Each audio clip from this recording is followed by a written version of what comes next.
Vous le savez, c'est un plaisir pour moi de l'avoir avec nous tous les mercredis. Il s'appelle Samuel Giguère. J'ose dire que c'est un expert parce que lui, il se considère pas comme ça, mais je vous le dis, il connaît beaucoup ça, la bière. Pour en boire beaucoup, mais également pour la fabriquer. Salut Jiggy, comment ça va cette semaine? Salut Noé, ça va super bien, toi aussi j'espère. Ça va, ça va. Il y a la petite voix, mais ça, écoute, c'est un autre dossier. Dis-moi donc, mon Jiggy, cette semaine, là, on est entre le week-end de la Saint-Jean, le long week-end de la Fête du Canada. Il y a plein de monde en vacances. On côtoie beaucoup de monde. On boit de la bière, hein, c'est normal. C'est le temps de l'année où est-ce qu'on en boit le plus, je pense. Dis-moi donc, il y a toujours quelqu'un qui nous propose ça. Hey, voudrais-tu goûter? J'ai une petite IPA, mais on sait jamais c'est quoi. C'est quoi ça, une IPA?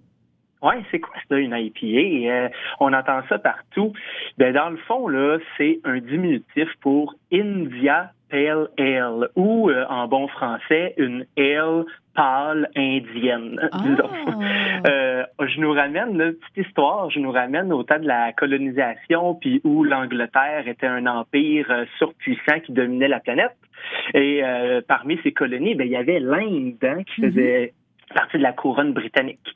Et l'Inde a toujours été un très grand producteur de thé noir. Et on le sait, les Anglais, là, c'est un peu stéréotypé, mais ils adorent le thé depuis longtemps. Et les Anglais, eux, qu'est-ce qu'ils produisent? De la bière. Fait que dans les premiers échanges commerciaux, c'était bière anglaise en échange de thé indien. Et là, c'était pas de tout repos quand même de s'assurer que la bière, après autant de mois en bateau, arrivait à bon port puis était encore bonne à boire. Alors, les Anglais ont utilisé l'ingrédient qu'ils connaissaient le mieux pour la préservation, le houblon. Fait qu'ils en mettaient un char puis une barge de houblon dans ces bières-là. Et c'est ainsi que le style IPA est né, India Pale Ale. Et aujourd'hui, là, c'est sûr que nos IPA sont nettement plus équilibrés puis sont beaucoup, beaucoup plus le fun à boire qu'à l'époque, là.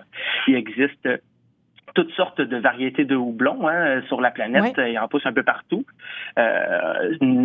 Principalement États-Unis, Australie et Nouvelle-Zélande là, pour les beaux houblons de IPA qu'on connaît aujourd'hui.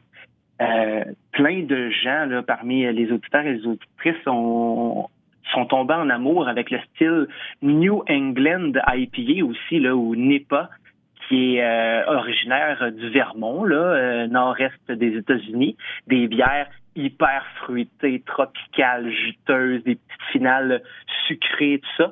Mais bref, peu importe notre style de IPA, c'est toujours des bières délicieuses, bonne amertume, plein de goût de fruits. Parfois aussi, c'est boréal, ça va toucher sapin, épinette et tout ça. Mais bref, c'est toujours très frais et très estival. Hey, je te remercie donc bien, Samuel, d'avoir éclairci. Vraiment, c'était un cours 101, mais j'en ai appris des affaires. Honnêtement, là, je suis pas sûre de pouvoir tout répéter ça à mon monde, mais chose certaine, j'ai retenu l'essentiel.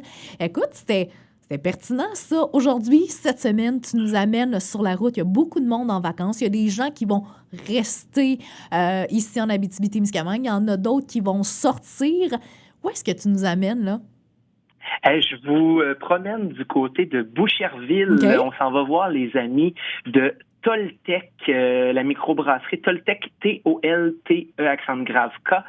C'est une microbrasserie qui a environ 2 ans, là, si je ne m'abuse. Les gars qui ont starté ça, là, Noé, c'est une gang de crinqués. C'est vraiment des drôles de fanfarons. Ils sont flyés. Ça a rapport avec ce que j'ai expliqué aujourd'hui par rapport au IPA. Toltec se spécialise entre autres dans des très grosses IPA, très juteuses, très fruitées. Mais pas que ça. Ils jouent aussi avec des nouvelles modes, des smoothies bières, donc des bières avec plein de fruits non fermentés dedans. Je les ai déjà vus brasser avec de la crème glacée. Je les ai vus brasser avec des Doritos. Il n'y a rien qu'ils font pas. Voyons donc, mais c'est où ça, tu nous dis? C'est à Boucherville, donc sur la rive sud de Montréal. Fait qu'on a un bon 6 à 7 heures de route, là, tout dépendamment, à faire, tout dépendamment où est-ce qu'on part de l'Abitibi-Témiscamingue, mais ça donne donc bien le goût d'aller les visiter, ça. C'est vraiment une place à visiter. C'est un incontournable. Ils sont presque pas distribués, fait que vous allez avoir de la difficulté à retrouver leurs canettes un peu partout. C'est c'est très du sur-place. Quand on se déplace au pub, c'est très joli. Il y a une offre de nourriture sur place. Il y a toujours des exclusivités. Il y a des canettes. Wow. Il y a de la bière en fût. Ils ont sorti dernièrement une nouvelle slotch aussi. OK. Slotch bière à 3% d'alcool. Franchement, si jamais il y a des gens qui atterrissent sur la rive sud de Montréal, là, allez faire un petit tour, vous allez vous amuser. Rappelle-nous donc le nom Oui, c'est Toltec, Toltek. du côté de Boucherville. Hey, mon Jiggy, je te remercie donc bien pour ces 2 belles découvertes et ce beau petit résumé de l'histoire. On en apprend toujours avec toi chaque semaine. Est-ce qu'on peut te compter des notes la semaine prochaine? Certainement, ça me fait très plaisir d'être là. Bonne dégustation, tout le monde. Hey, merci. Puis Samuel, passe donc une belle fête du Canada, mon ami. Toi aussi, salut! Bye bye!